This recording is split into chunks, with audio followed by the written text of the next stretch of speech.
আমি যেহেতু স্বতন্ত্র প্রার্থী,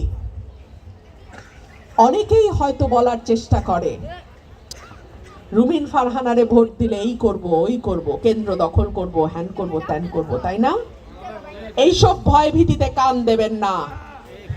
এই আসনের দিকে জাতীয় এবং আন্তর্জাতিক গণমাধ্যমের নজর থাকবে, আমি পরিষ্কার বলে দিলাম।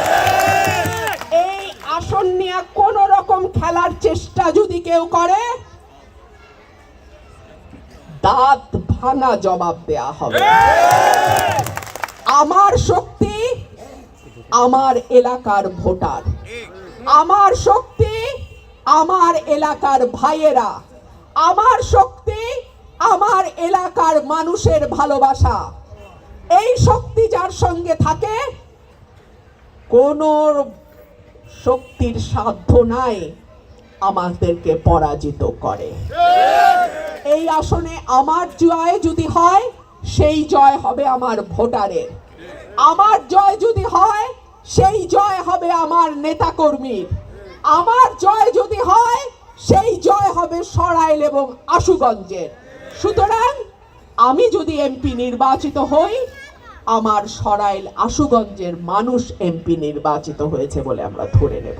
আজকে আমার এতগুলো ভাই বোন সবাই উপস্থিত, আপনাদেরকে সাক্ষী রেখে বলছি, এমপি চুরি না করলে, সরকারি হোক আর বেসরকারি হোক আর বিরোধী দলের হোক আর স্বতন্ত্র হোক, কাজে কইলাম কোনো অসুবিধা হয় না। সরকারি এমপির বরাদ্দ যা, বেসরকারি বা স্বতন্ত্র এমপির বরাদ্দ কিন্তু সমান।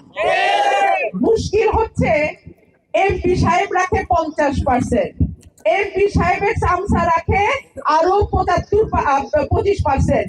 এই 75% হেনেই শেষ। ঠিকাদারে বাকি 25 থেকে 5 ভাগে কাজ করে, 20 ভাগ পকেটে ভরে। এমপি চুরি করলে তো ঠিকাদার চুরি করবে। এমপি যদি সৎ হয়, কোন ঠিকাদারের বাপের সাধ্য নাই চুরি করে। এমপি যদি কাজ করতে চায়, সরকারি আর বিরোধী কইলা কথা নাই, কাজ কইলাম করতে পারে।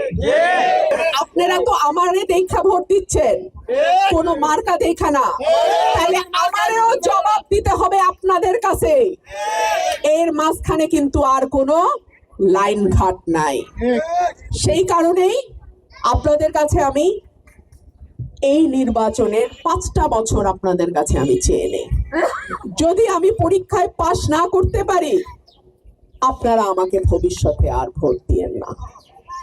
আর যদি আমি পরীক্ষায় পাশ করি, যদি উন্নয়নের দৃশ্যমান ছোঁয়া আপনার এলাকায় লাগে, তাহলে আপনাদের কাছে আমার বিনীত অনুরোধ থাকবে, যেই মানুষ সৎ, শিক্ষিত, যোগ্য, যেই মানুষ আপনার হক মেরে নিবে না, যেই মানুষ আপনার জন্যই কাজ করবে, সেই মানুষটাকে আপনারা ভোট দিবেন।